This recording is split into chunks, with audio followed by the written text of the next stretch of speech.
My name is Nora Tran, and at 29, I live a small, orderly life above a bakery by the river. I bike to my job as a brand strategist at a logistics startup, and I like the quiet of my apartment after a day of meetings and mock-ups. My parents. Harold and Marianne still live in the house with my childhood height marks on the pantry door. They retired last spring, Dad from civil engineering, Mom from the school office. My sister Talia, 25, works part-time at a boutique and makes videos the rest of the time. Being dependable has meant paying for things. When Dad's sedan died 2 winters ago, I covered an alternator and half the labor. When Mom cracked a molar, my card paid for the crown. When the tax escrow came up short, I transferred what I could. It didn't feel like sacrifice, it felt like pulling a family rope. Sunday dinners are our constant. On this one, the kitchen steamed with lemon thyme chicken and potatoes. The old oak table wore a linen runner. Dad carved with surgeon focus. Halfway through, he cleared his throat and tapped his glass. "Your mother and I have an announcement," he said, a little formal. 35 years next month. Pearl anniversary, Mom added, eyes bright.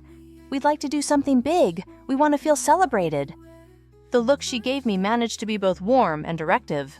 I'd felt this moment coming and had been planning quietly for months.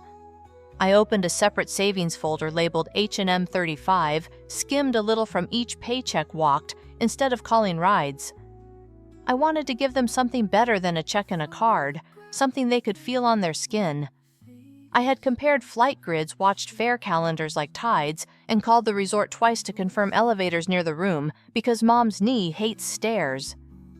On the train to work, I bookmarked snorkel reports and lists of quiet beaches where Dad could sit and watch the waves. After dessert, I set my laptop on the table. The first slide filled with blue Kauai from above green cliffs falling into clear water. 7 nights, I said. Ocean view room at the Mackay Shore Resort, 2 minutes to the sand if you stroll. Breakfast included, plus a small resort credit for lunch.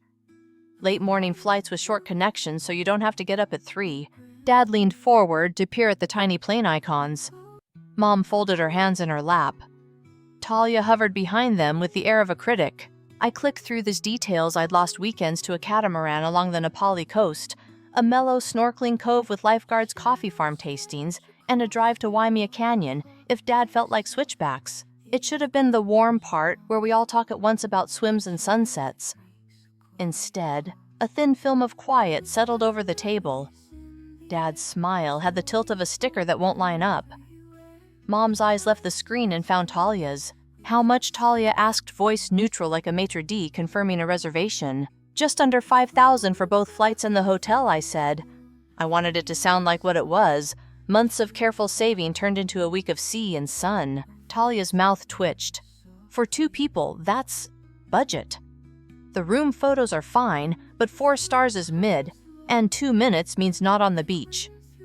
She slid into my chair and swiped through my slides with a manicured finger. No dinner plan, no spa package, economy seats. She let that last one hang as if I'd suggested cargo. "The reviews are excellent," I said, keeping my voice even, "and nothing on the island is far." Mom smoothed the linen runner. "Sweetheart, it's thoughtful. It's also 35 years. We were hoping for something a touch more." She picked the word carefully, elevated. "Double the budget and we could talk." Dad said, not unkindly, the way he recommends replacing tires in pairs. "The improved version exists," Talia said, already on her phone. She turned the screen toward our parents, a 5-star property on Oahu, with a suite that looked like a yacht club lobby. Private check-in champagne on arrival, nightly turned down with macarons. Business class so Dad's knees aren't crushed. The spa has a couple's lomi-lomi ritual everyone raves about. "Now that sounds like an anniversary," Mom said. I did the math with my eyes. "Even before taxes and tips, it was more than I take home in 3 months." "That's a lot," I said. For an occasion like this, Talia shrugged. "Appropriate. And you know I'm good with logistics. You two shouldn't fuss with lines and reservations." She glanced at them with practiced innocence. "I can escort you, make sure everything's smooth." Mom caught the cue. "It might be good to have someone along to help us navigate. We don't travel much anymore." Dad nodded. "Your sister knows how these places work." So Talia said, tapping her calculator app with theatrical care for 3 of us business seats. The sweet spa days dinners. A little shopping, call it 15. The number landed like a dropped weight. 15 for 3, I repeated. Think of it as doing it right, Talia said. You've already got the outline. This is just the better draft. My laptop screen went dim between us, the slideshow fading to black. In the reflection, I saw our 4 shapes floating on the glass, my parents leaning toward a fantasy, my sister already inside it, and me hands on the table's edge, steadying things that had begun to slide. I wanted to give you a week to rest, I said, because it was the truest sentence available. Mom's voice went soft, coaxing. And we want that too, darling. We simply want it to be special. Dad laid the carving knife down with a small, bright click. If the budget can stretch, then we'll go. We deserve to be comfortable. The word deserve rolled around the silverware like a marble in a bowl. Talia smiled, already opening a note. I'll price it all out tonight and send a neat breakdown. Street lights came on outside the window, doubling our faces. I watched the certainty on my parents' features and felt the shape of the ask settle into the room, heavy and familiar. Months of paychecks had become ocean light. Across from me, my offer had become a ledger. 15. Dad said again, almost to himself. That sounds about right. The number sat between our plates like a centerpiece no one admitted was ugly. 15. Dad repeated it as if that made it sensible, tasting the syllables with the last of the lemon thyme. Talia's thumbs were already flying, capturing screenshots, opening tabs, lining up columns. Mom reached for my hand across the runner and patted it, the kind of gentleness that smoothed rather than soothed. I'll send you the breakdown tonight, Talia said. A neat spreadsheet. So easy. I need to get up early, I heard myself say. The lie felt pedestrian, but it gave everyone something to nod at. I closed the laptop, the blue of Kauai, disappearing into a miniature reflection of our faces. Dad stood to walk me to the door, and we did the small choreography of coats and leftovers, foil-wrapped potatoes pressed into my hand, a Tupperware of green beans I didn't want. Mom kissed my cheek and smelled like dish soap and perfume. No one said thank you. No one said I'm sorry for making your gift into a bill. Outside, the air was damp and leaf-sweet. A neighbor's porch light buzzed. I sat in my car and watched the front window for a minute. 4 head silhouettes tipped toward Talia's phone. The engine turned over with an old cough. I drove the familiar streets by muscle memory that left that right past the laundromat with fluorescent fish painted on its glass, and the playground where I'd lost a tooth on a rusted bar. The river was black as lacquer, the bakery's windows still lit. 2 bakers were rolling dough like theater. My apartment smelled faintly of cardamom, the morning's pastry. I set the leftovers on the counter and didn't take off my coat. The laptop went on the little round table by the window, and for a while I watched its dark screen, instead of opening it, as if I could will the slides back and do the evening over, as if a different adjective for ocean view would have folded the moment into something warmer. The kettle clicked on. Its light was a small, certain thing. When the water began to mutter, I opened the laptop and went not to my slideshow but to my email. There were confirmations, itineraries, a message from the resort with directions, and a list of accessible rooms. I reread the lines I knew by heart. I clicked the Manage Reservation link. The web page bloomed, dates, names, the little beach umbrella icon winking like a joke. My cursor hovered over cancel booking and trembled. I told myself the words, quietly circling each one as if teaching a child to spell. You chose a gift. They declined. I clicked. The form asked me to confirm I understood the policy. It reminded me about a refundable deposit. I checked box after box as if filling out a personality test whose result I'd already seen. The room emptied from the system, and the confirmation arrived in my inbox like a sigh. Your reservation has been canceled. Deposit reversed within 5 to 7 business days. A guest satisfaction survey bloomed behind it, hungry for a rating. The airline was less gentle. A chatbot looped me through bright questions and misheard answers until mercifully an agent took over. Her name was YP. On the chat window, the letters traveling in square bubbles. I'm sorry to hear you won't be traveling, she typed. There will be a change fee per ticket. Do you still wish to proceed? Yes, I wrote. She processed the cancellation, the numbers adjusting in slow motion subtraction. When the fee appeared in my bank app, a clean, irritating minus. I waited for the prick of regret, and it did not come. The room, the flights, the 7 nights I'd imagined they were undone, but the heaviness that had been pressing on my ribs eased as if someone had opened a window. It was late. The bakery below clanged with the trays. I poured my tea into the sink and listened to the quiet after the water. The apartment felt held between 2 temperatures, 1 part warm, 1 part cold. I turned off the lights and lay on top of the duvet without undressing shoes and all. The ceiling was not black but uneven, the paint rolling in faint seas like an old map. Sometime near midnight, my phone buzzed once, then again, then a third time, a polite persistence. I turned it face down without checking. The blue notification light pulsed on and off like a sleeping animal. Morning arrived with bakery music, radio, and laughter. I took the day in sips, shower, toast, coffee. My inbox held the resort's cancellation, the airline's fees, a coupon I hadn't asked for. No email from Talia yet. The silence felt like the pause before a trick. Work was a grid of meetings. I clicked into the first one and nodded at the camera, my face arranged into agreeableness. The team talked about Q3 messaging and a client who wanted more confident verbs. I wrote confident verbs in the margin of my notebook and drew a rectangle around it, a fence for thought. Between calls, I created 3 mood boards, answered 12 Slack pings, ate an apple with more vigor than apples deserve. At noon, my phone vibrated against my keyboard, and the subject line bloomed on the lock screen. Updated anniversary trip, cost and schedule draft. The sender was Talia. I didn't open it immediately. The first sensation was not anger, but a kind of cognitive fatigue, as if I'd been asked to lift a familiar box. I finished a slide, sent it to my manager, reread it twice out of superstition, and only then clicked the email. Hi Nora, attached is a preliminary budget and itinerary for Mom and Dad's 35th. I went with the better options because it's a special year, and honestly, why not do it right? This is just a starting point. I can fine-tune. Business class for 3, non-stop if possible. Suite at the Royal Kealani, separate sitting room so Dad can nap. Daily. Spa alternate days, Lomi Lomi plus facials.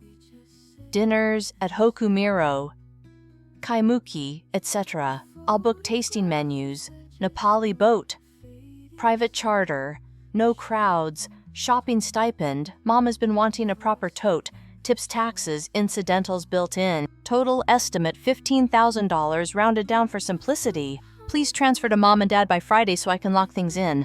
If you send earlier, I can grab the best fares. I'll keep receipts in a folder so you can track. Xed. There were 2 attachments, a spreadsheet full of cells dressed like soldiers, and a PDF itinerary that read like a small, glossy brochure. The tone was breezy little hearts above letters, the insistence of a person pitching convenience rather than demanding money. There was nothing in the body of the email that acknowledged the gist of last night, that I had already given them a gift, that I had already paid for something, that I had canceled it because they made lavish into moral. I closed the email. I did not reply. At 2, my phone began to ring in a pattern that rewired the afternoon into segments. Mom, then Dad, then Talia. The calls took turns like a round song. When I didn't answer, the messages began to drop voicemails, with rustling backgrounds texts, with exclamation points that slouched into ellipses, then straightened into full stops. I silenced the phone and slid it into the drawer with my pens and a single chocolate that had been a meeting bribe. The drawer muffled the vibration in a way that made my heart think of small animals thrumming under floorboards. By 6, when I leaned my forehead against the elevator's cool mirror, I felt hollowed in an orderly way, as if someone had scooped out the center of the day and left the edges standing. I walked home along the river and let the fading light sort my thoughts for me. The bakery had closed. The window showed only my reflection with a ghost of baguettes superimposed on my face. Upstairs, I made rice and a pan of garlicky greens and ate at the counterfork, clicking the bowl. The phone face down on the table lifted and settled. I left it. At 9, a message from Talia appeared on my laptop through the chat app we'd used as teenagers. Did you see my email? Can you confirm the transfer by Friday? They're holding the suite. 3 minutes later. Don't overthink this. It's for them. 5 minutes after that, a screenshot of the suite's view, a swath of blue, a balcony rail gleaming like jewelry. I typed and erased twice. Then I wrote, I saw it. I'm not transferring anything. The dots pulsed. She was there on the other end of the tube, breathing into the same fragile tunnel we'd used to talk about algebra and a boy named Spencer. Why, she wrote, "You promised them a trip. I promised them a trip. I paid for one. It wasn't enough for you. I canceled it. So you're punishing them because you chose something mid." That's petty Nora. I closed the laptop. The room went silent in a deeper way. The refrigerator hummed and clicked off. The pipes in the wall sighed like someone settling into a chair. At 9:42, the buzzer sounded a hard electric bleat that doesn't quite sound like anything else. I froze for a moment, then went to the intercom and pressed the talk button. "Yes, it's us," Mom's voice said tinny, with the intercom's flattening. "Let us up." I held the button down without speaking. The door downstairs thunked open. Their footsteps climbed the hollow sound of the stairwell, turning them into strangers. I opened my apartment door but left the chain on and stood in the slice of space it made. Harold's face appeared first, then Mary Ann's, then Talia's over their shoulders. The corridor light was yellow and made everyone look tired. "It's late," I said. "We tried calling Dad," said mildly, the way he might talk to a neighbor about a hedge. "We didn't want to worry." "You wanted money," I said, not sharply, just to see what the word felt like in the air. "Open the door," Mom said. "We'll talk inside like a family." I slid the chain back and stepped aside.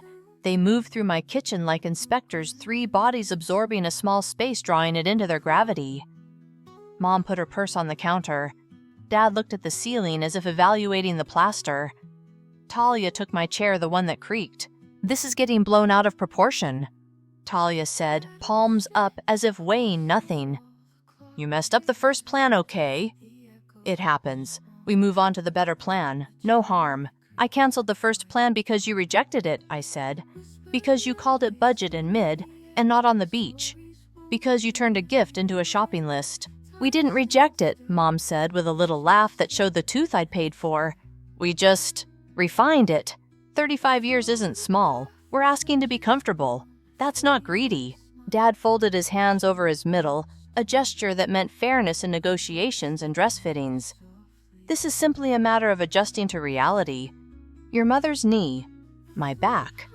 The right seats make a difference. You also added a person," I said. Talia tilted her head. "I'm not a person, I'm a solution. They don't travel, Nora. Look at Dad. He can't stand lines. I handle things. It's a service." "A service I'm supposed to fund," I said. "You're the one who started this," Talia replied, still smooth.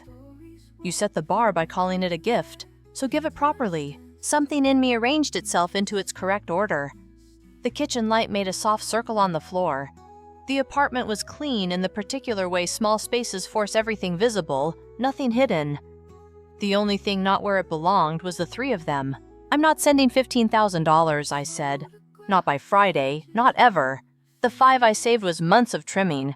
I offered it. You didn't want it. That's the end." "No," Mom said sharply. "The end is your father and I being humiliated after everything we did for you. We raised you. We sacrificed. We stayed in that drafty house instead of buying a condo because you cried about leaving your school. I worked double shifts when Harold was on sites. And now that we ask for one thing, you decide to be cruel." "I remember the drafty house," I said. "I also remember covering the escrow when the taxes jumped. I remember the alternator. I remember the molar. You have not been abandoned." "That's called being a daughter," Dad said, voice low. "It's not a scorecard." "No," I agreed. "It's not a scorecard. That's why there isn't a balance here that I owe. Gifts are not debts." Talia rolled her eyes. "You're making this into philosophy when it's just logistics. Move some numbers. Help your parents. Stop sermonizing." "I'm not sermonizing," I said. "I'm saying no." Silence isn't empty, not really. It holds tiny hissing things. The refrigerator clicked back on. A car went by outside. The bass from its stereo arrived after the headlights. Mom's face settled into something I recognized from childhood, the pre-cry look that's more controlled than crying a mask built out of water. "If you don't do this," she said calmly, "don't expect to be at our anniversary dinner. I won't pretend my own daughter didn't put us in this position." I thought of the slideshow, the calm blue, the clean font I'd picked so the pictures could carry the weight. I thought of box checking in polite web forms. I thought of Talia's heart over the I and the sentence, "Please transfer by Friday." It all stacked into a neat color-coded tower. "I won't be at your dinner," I said, and the calm in my voice surprised me. "I won't pay for your new plan. I'm sorry you're disappointed. I'm not sorry about my decision." Talia leaned forward. "Listen to yourself," she said. "You sound like a corporate email. You're not at work. This is family. Be human." "I am," I said. "That's why I'm saying no to a thing that hurts." "Hurts," Mom repeated, as if that word were a funny flavor. She stood, picked up her purse, and set it down again. "Do you know what hurts? Telling your friends your daughter is generous, and then realizing she has limits you never imagined. That hurts." I laughed once, not because it was funny, but because the truth of it was so precisely misaligned. "Then tell your friends the truth," I said. "Tell them your daughter offered you a week at the ocean, and you wanted champagne and a concierge." Dad's face hardened the way faces do when a line is crossed. He had an expression that announced without words that the room had shifted from discussion to discipline. "Enough," he said. "We're not leaving until this is resolved." "It's resolved," I said. "We're not leaving," he said, again louder, as if the repetition could turn the air into a wall. I walked to the door and opened it. The hallway smelled like the neighbor's dinner ginger garlic and old pan. The corridor light hummed. I held the doorknob loosely. My hand looked small against the metal. "Out," I said. "You wouldn't put your parents into the hallway," Mom said, voice moving up a register toward something tight. "Out," I repeated. Talia stood and scoffed. "You're being dramatic." "I'm being definite," I said. I took my phone from the counter and without flourish began to dial. The digits made a little melody I didn't want to know by sound.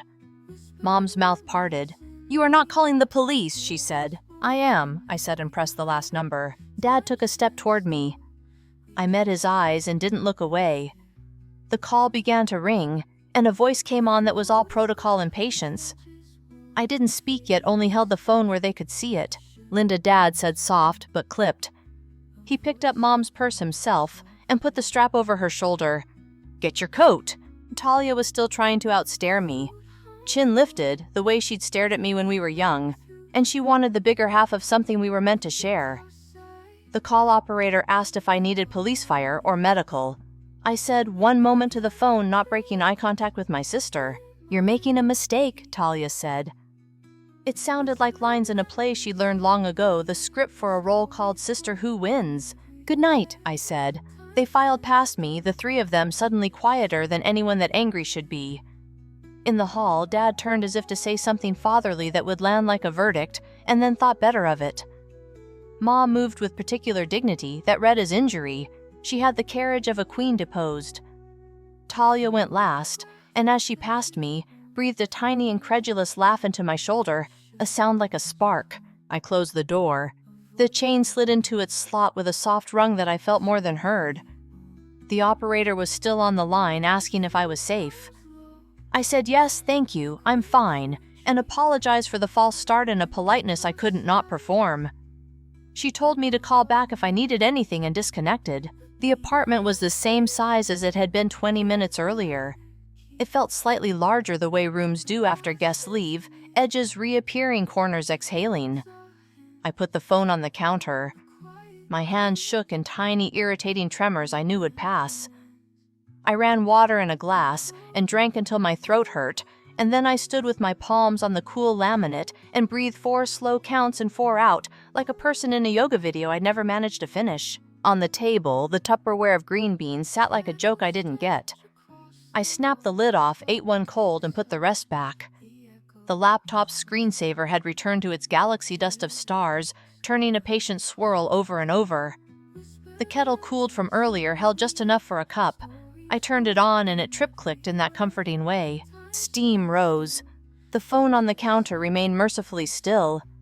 I carried my mug to the window and put my forehead on the cool glass. The street held to its quiet.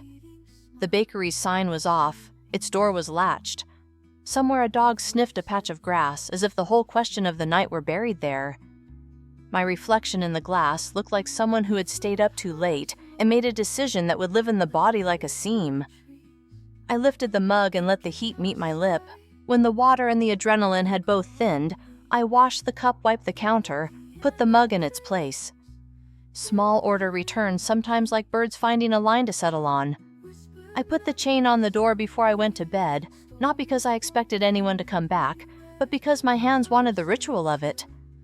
In the dark, the apartment settled again, pops and clicks like knuckles stretching after work. I was deeply awake and deeply tired in the same instant, a feeling that held steady rather than tearing me in half. Before sleep found me, I pictured the blue again, not the particular blue of the Royal Kealani suite view, but the plain old good blue of water seen from a respectful distance. I thought of a cheap folding chair planted in sand you have to shake out of your shoes, of a paperback getting damp at the edges of sunscreen that leaves a white cast in family photos. The idea of that kind of week warmed my ribs for a moment, and then flickered out, not a desire to revive, just a confirmation that what I'd wanted was simple, and what I was being asked to provide was not. I turned on my side and tucked my hands under the pillow like a child. The chain on the door was a little weight I could feel across the room, not heavy, just present, a line drawn in brass. I woke twice to a buzz, and a pause, and a buzz, and each time let it be someone else's urgency. Morning would come without my consent, long-fingered and reasonable. When it did, the light through the blinds marched itself across the floor like something practicing discipline. I poured coffee and sat at the table with my notebook. The mood boards awaited, and a deck that needed cleaner arrows. Life's gentle bureaucracy of tasks offered itself as a raft. I did not check my messages right away. The present could be taken in small pieces. I took one, then another. The phone lay face down, silent, obedient.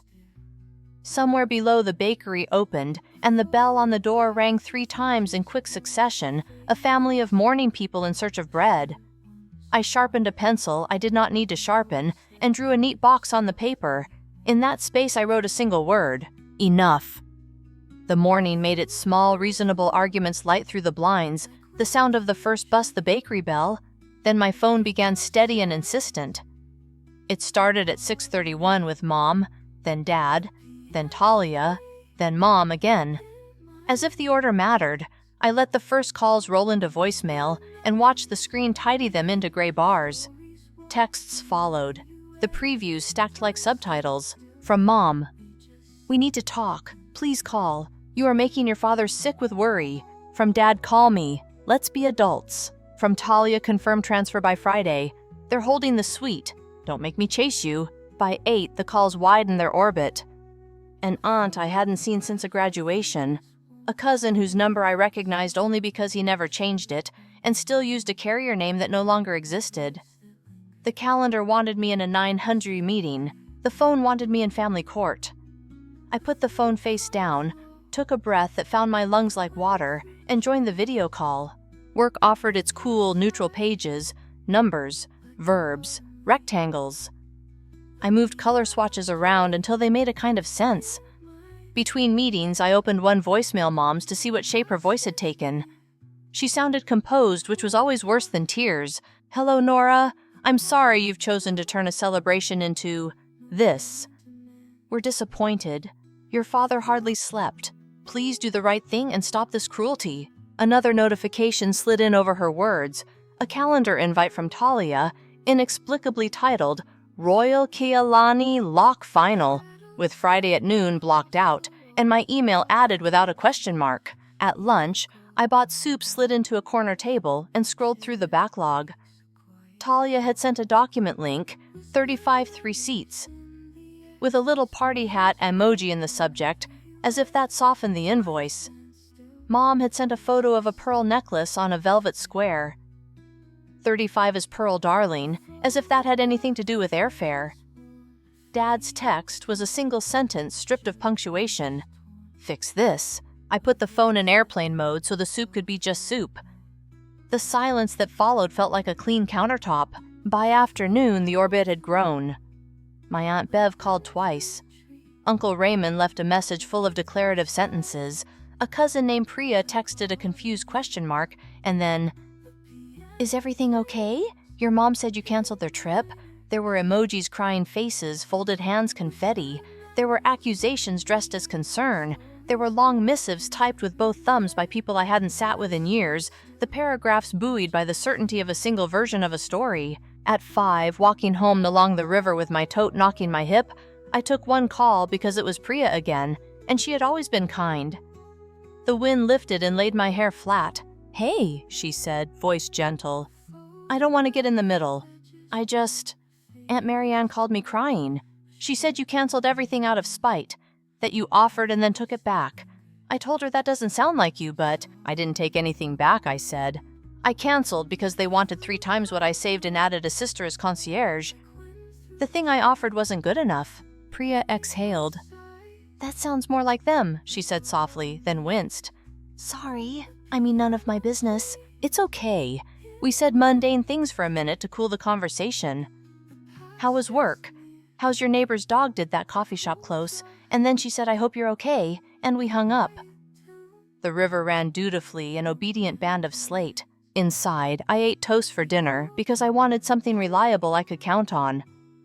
At 8, Talia pinged me again as if tapping a fish tank. "They're embarrassed. Just pay for the suite.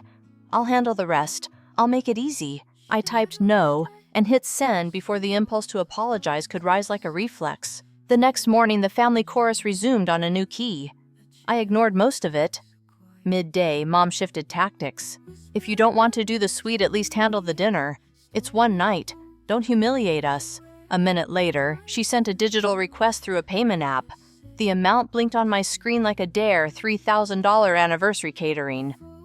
In the note, she wrote, "Since you backed out of your promise, this is the least you can do." I declined. The red circle around the word declined felt too festive for what it was. Mom's reply arrived quickly. "You already told people you were gifting the trip. Now you make me a liar. This dinner is going to be small and tasteful.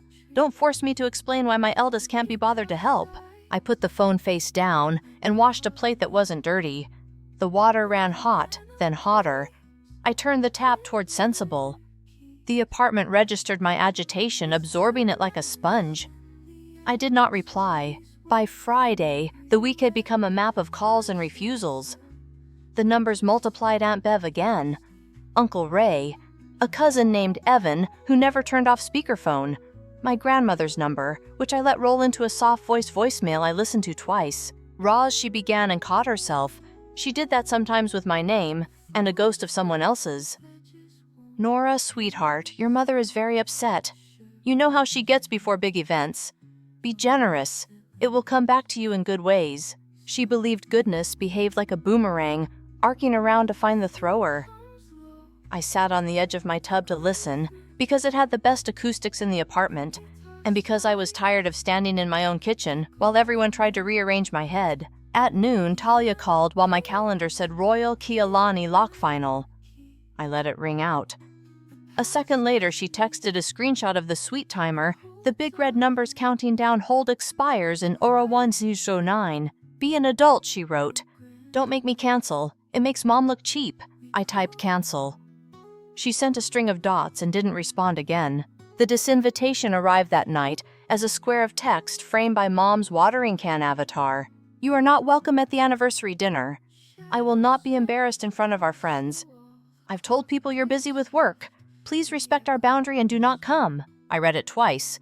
The oddest thing was the use of our boundary. It was tidy, like something learned in a class. I wrote back, "Okay, I won't be there." She didn't answer. The quiet that followed didn't feel like a door closing so much as a room being vacated. Saturday came and went with a laundry basket and the slow manipulation of fabric into drawers. On Sunday, I went to the market for lemons and greens. A man played an accordion in front of the hardware store with concentrated joy. I nodded to him and came up the aisle of the small grocery and nearly collided with Evan by the mushrooms, his cart holding a single baguette and 6 limes. "Hey," he said, shifting from speakerphone energy into indoor voice. "Whoa, Nora." "Hi." He looked around briefly like he was making sure no one else could overhear, as if the produce could be interviewed. "Your mom's thing was yesterday," he said. "I'm guessing you didn't go." "I didn't go." He nodded, a little crease between his eyes. It was not what they pictured. He picked up a cardboard box of cherry tomatoes and set it down again. They did it in the backyard. Folding tables, those white plastic chairs that hold rainwater in the seats. Your dad tried to rig a Bluetooth speaker, but it kept cutting to radio ads. Your mom made all the food herself, and you could tell she hadn't planned for the wind because the napkins were everywhere. 20 people, maybe. He scratched his neck. She was Not smiling much. My throat did its private ache. Did people ask about me? A couple. Your mom said you had a deadline. I think most people could tell it was complicated. He made a wry face, then looked almost apologetic for acknowledging that there was a shape to the absence. She said some things under her breath. You know, I do. I could picture it without effort. Her voice pitched for pity and outrage in equal measure, the sentences that cast her as beleaguered and me as ungrateful. Behind that, the old earnest woman who counted coupons and made any kitchen into the best version of itself. I could hold both images without choosing which was true, because both were. Anyway, Evans said, I'm not picking sides. I just thought, you should know. He lifted his baguette as a farewell and rolled his cart away, his limes clinking like small bells. At home, I sliced the lemons thin and put them in a jar with hot water and a spoon. The apartment held the brightness like a glass holds light. I sat with the mug and looked at the Tupperware on top of the fridge labeled in my mother's hand, with a date that now had a different meaning. Stew, son. I should have thrown it out. I didn't. The handwriting was the same as the lunch notes she'd once tucked into brown bags, the same loops and careful tails. On Monday morning, I woke to no calls. At 9, only one text arrived, a single line from Dad. We expected better. I didn't reply. The sentence didn't need to be fed. The days that followed thinned into quiet. The silence didn't fall all at once. It receded like tide. First the aunts stopped, then the cousins. Then Grandma called and left a message about a neighbor's cat, and I understood she'd move the story along to something less urgent. I caught the elevator with my mail carrier, and she handed me a stack of glossy envelopes. There was a catalog addressed to my mother at my address. She used to ship gifts to my place when porch pirates ransacked hers, and I put it on the hall table like a foreign coin. The air lightened. My bank app went a week without a red circle. Meals tasted like themselves. On a Wednesday 2 weeks out, I walked to the river after work and sat on a bench that faced a patch where ducks like to make decisions. The late sun turned the water into cut metal. I watched a child drop a stick and then negotiate with his father about the ethics of retrieving it from a muddy bank. Beside me, a teenager laughed into a scarf in the precise cadence of Talia, and I felt the laugh land and fade like a shadow passing over a field. Back home, I opened the folder named H&M 35 and looked at what it held. A grid of ideas, screenshots of tide charts, a list of travel shampoos that don't smell like hotel soap. I did not delete it. I closed the laptop and pressed my palm to its warm lid until the heat equalized with my skin. On a Friday evening, I came across a message from Aunt Bev sent midweek. I'd missed in the tide when my son turned 30. He bought me a ceiling fan and cried because he wished it could be Italy. I told him I like not sweating while I sleep. If your mother wants Rome, she can watch a film. It was an odd little lifeline from a woman who wore perfume like a project. I wrote back simply, thanks, and left it at that. A cable bill came. I paid it. A friend invited me to a movie. I went and admired the commitment of actors who can pretend to be hungry when they are probably full. On a Sunday, I biked out to where the path runs under a bridge and watched a heron lift itself with the exact muscle memory it has always used. On my way home, I bought flowers on clearance, the ones whose outer petals were tired. I trimmed them and shook the waste into the sink and thought nothing grandiose about renewal. The family quiet stretched long enough to take on its own weather. Phone calls followed schedules that had nothing to do with me. When numbers from my parents' house appeared, they were about a package on their stoop or a question about a tax form. I answered the practical questions the way one answers a cashier kindly briefly.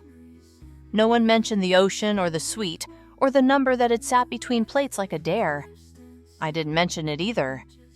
The air above that topic felt no longer breathable, as if a gas had leaked and dissipated, and the memory of it still stung. One afternoon, a month out, I came home to find an envelope slid under my door. It was my mother's stationery pale green with a faint sprig in the corner.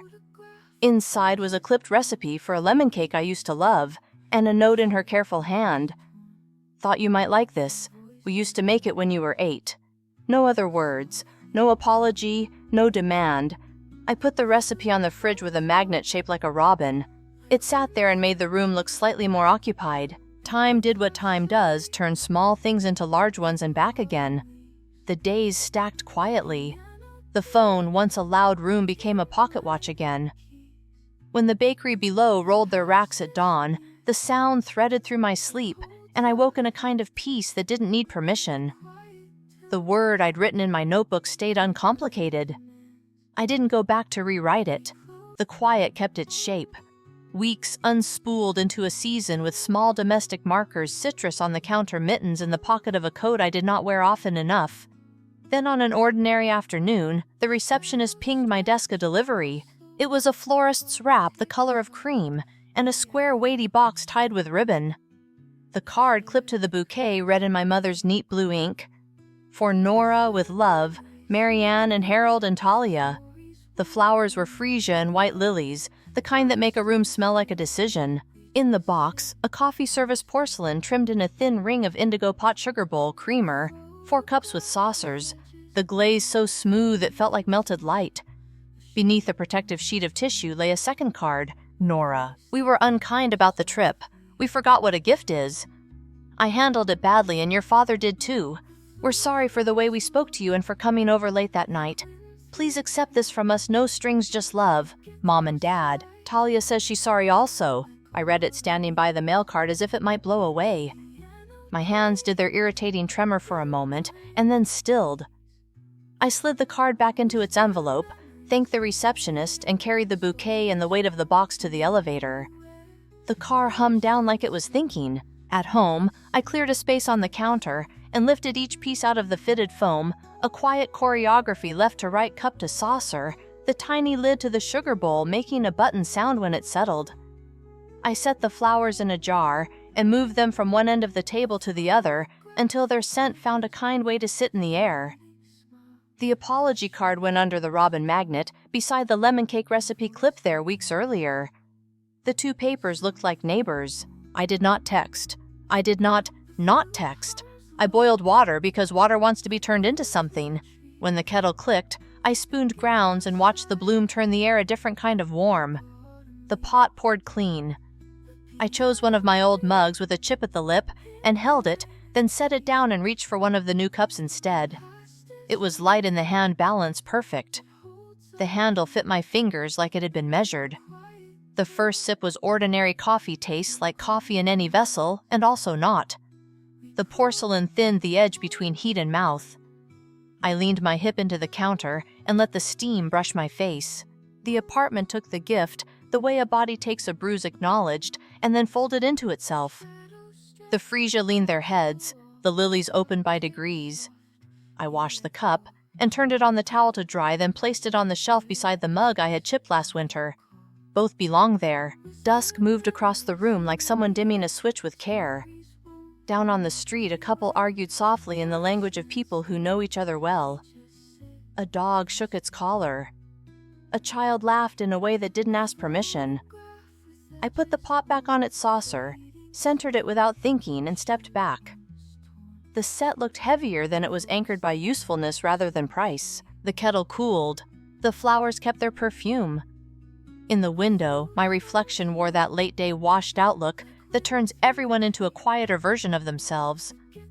I turned off the kitchen light, and the room gathered itself, edges, gentled corners, breathing. The word in my notebook, enough, did not change shape. I didn't need it to. I laid my palm flat on the counter, felt the fine grit of sugar I hadn't meant to spill, and brushed it away. Thank you so much for listening to today's story. If this story resonated with you or made you reflect, I'd love to hear your thoughts, so feel free to share them in the comments below. And don't forget to like, subscribe, and hit the notification bell so you won't miss the next story. I'll see you next time as we continue exploring more journeys and lessons together.